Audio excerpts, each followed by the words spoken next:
if it's just because it's like kind of crappy acting and they never really have super important actors in it or what. But it's like you can tag it automatically like this is a Lifetime movie for sure. Mm-hmm. You know, it's got cheesiness to it. I don't know. But the girl, whatever her name is, I just remember her from, she was the girlfriend in the movie The Skulls, the first one, with, what's his name? The kid from Dawson's Creek. Pacey from Dawson's Creek. Joshua Jackson. Is that right? Okay. Yeah. Okay, so he was in The Skulls, and in that movie, she was the girlfriend. And I remember her being really cutesy, and, you know, she played a good college sorority girl or whatever she was. That was 20 years ago. Yeah. That's about right. It was Leslie Bibb. Okay. She was in Talladega Nights. Okay. Wasn't she Ricky Bobby's wife? Maybe. She was hot in that movie. She's still pretty. I don't think she is. No, she was in Law Abiding Citizen, Iron Man, Meat Trap. What? Okay. Movie 43, she was in Private Parts. She had a small role in that. She's been in a ton of movies. I only ever remember from that one movie because it was a pretty... Skulls, No Good Deed, Law-Abiding Citizen, Talladega Nights, Zookeeper. I've not seen that movie. But yeah, that's her name. And guess who her sex partner is? Or her boyfriend, whatever you want to call him. Who? Sam Rockwell. Who's that? Oh, man, for real, we're going to do this now, too? He. Oh, he was in that movie we just watched.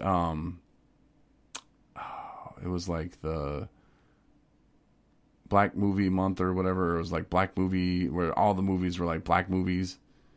And no, it was a really good movie. It was about the guy who was KKK, and then he had a gas station, and he was. Oh yeah. And then he became friends with the woman, and yeah, they were both. Then the whole city hated him. Mm-hmm. That's the guy. That's Sam Rockwell. Oh, okay. That was a really good movie, by the way. He's in a lot of movies. Yeah, but he's hitting that. He's weird looking. Yeah, she's weird looking, but she's got this face that it just reminds me of Halloween. And the whole time we're watching the movie, I could just think of just Halloween and like how when her skin disappears off her face, she's gonna have a perfect skull for like Halloween. That's mean. It's not mean. It's what I was thinking, and well, I think that's she's all I could think of. I think that when you have seen a movie and then you haven't seen that actor or actress for a long time, you're kind of just like shocked in general because you expect those people to like not age, like not look different. So it's kind of like no matter what, you're kind of like But you know what? The guy who played in it, he looks good. Josh Doomhall, yeah, whatever. Yeah. Fergie's sex partner. Is that who? I don't know. Yeah, he dumped her. Really?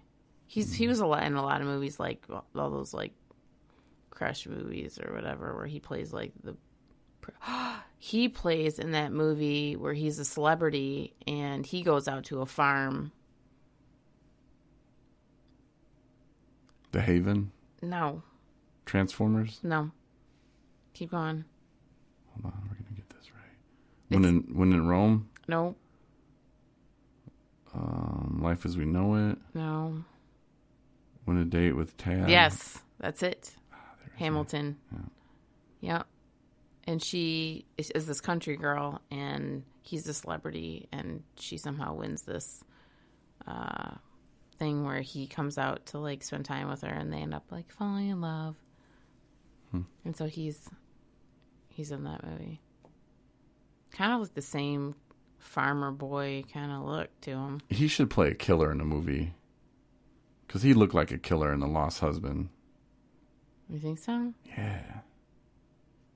I would like him if he was like a killer character in a movie. Anyway, I would not set time in your schedule to watch this movie for those of you listening, but everybody's got different tastes. If It you was like Lifetime movies with terrible acting, it might be your thing. It was number 10 or something on Netflix today or something. Like, it's like number 10 in America. Well, it doesn't say that, but it just has the number 10 on there.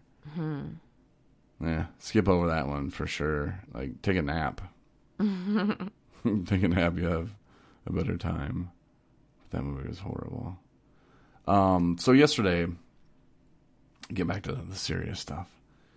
Yesterday, actually it was Sunday. I got a call, and it was from somebody in Southwest Michigan, and they were like, "Hey, my brother, needs some help. Can you, direct me in the right place to go? And know that you're all about that recovery life, and it seems like you would know what to do." And I was like, "Yeah, get ready for some BS." I didn't tell her that, but I was just like, "Yep, okay." Told her the steps that she had to take, and they're like, "Okay, well, we can't do nothing because it's Sunday, because addiction waits. We'll just wait till Monday. It's not a big deal." Mm-hmm. Huh? Okay, and I'm like, "Yeah, that's the way it goes." So then Monday they call, and okay, well, tomorrow we'll do an assessment. And the guy was like on Sunday on his knees, like, "Help me! I need help. I want to stop." And let me just say this real quick too: that just because you go to treatment, it's not going to fix you. There's nothing magical that happens in treatment except it sinks into your brain and you start to understand it. That's the only magic that happens. But that's on you. Yeah. Or the person. So, but it's a great start, for someone who's using, go away for some place else, out of that neighborhood, out of the region, and just go away for 30 days and learn about yourself, and you're safe. There's no drugs out in the corner. So I do recommend it for sure, but I'm just saying, like, I'm not saying going to treatment is going to save anybody. Just going to treatment, you have to put in the work. So anyway, then he gets told that he doesn't have a drug problem at his assessment, that he's just got, mental health issues, and he doesn't need to go to rehab. And I was so freaking mad. I called the place because, first of all, the person that we're talking about is like a step cousin. So I haven't talked to him in I don't know how long, but still, when you know somebody, it's real personal, and I try not to make it personal, but it was a little bit. And so I called and was like, what are you guys doing? Like, this guy is doing this. Like, how are you going to tell him that it's not, he doesn't need a rehab, and it's not a drug problem he has, it's a mental health issue. And I explained that when I tried to go to a mental health it was outpatient, but I wanted counseling from them, and they did this assessment, and I was so pissed because when I got done with the assessment of like hour and a half, they're like, "Okay, well, you got to be 6 months clean before you can come in here and get any kind of help, because your brain's still messed up. You got to have at least 6 months clean." I was like, "I told you that when I came in, I only had 3 months. Like, why did you put me through this?" Like, So they wouldn't even touch me until I was free from any kind of substance use for 6 months. So how are they going to tell him that he doesn't have a drug problem when he just called and told you? And so I was just letting him have it. And then I started thinking that I wasn't on that call. I don't know what he told him. Right. And then as I'm like kind of getting at this woman, all this is like entering my brain. Like, I remember when I would downplay it, I only drink when I'm depressed, or I only drink when, this happens, or, I don't really drink that much, and I'll just have a few beers at night when, really I was killing a fifth of whiskey every night. Just a few beers. Yeah, I had just a few beers. I just left out the part that I had a fifth of whiskey as well. And, it's so much better to be called depressed than it is an alcoholic. Mm-hmm. And all this is like coming to me as I'm on the phone with this lady, and I just had to break down and just apologize. I'm like, "You know what, ma'am?" I was like, "I am so sorry." I was like, this is just hitting me right now, of what really happened. And, I really doubt that your place of business would turn away anybody who calls and says, I'm an addict. I don't want to live this way anymore. I need help. I doubt you're going to just turn them away and go, no, I don't think you do. But if he was playing it like I'm pretty sure he was, maybe like I just explained, that makes a lot of sense to me. And I don't think he was lying by saying, oh, this is what they told me. But I just think that it was downplayed, and, the truth kind of had to come out a little bit more for them to say, okay, well, we can help you. We can put you, where you need to go. But so I want to apologize to that lady. And I kind of wrote a blog about some of the frustration of getting into treatment. If someone that is coming to you and saying, I want to change, like, I can't live like this anymore, then just be prepared. Calm, cool, collected is the best way to go. People will tell you no. People will tell you to wait. And people will tell you it's life and death. It needs to happen now. You'll hear it all. But don't give up. At the end, all you want to do is get that person somewhere safe where they can move forward in their treatment and start a road of recovery. That's just amazing. And it might take 2 times. It might take 3. It might take 5. It might take 20. Just be there for them in their corner.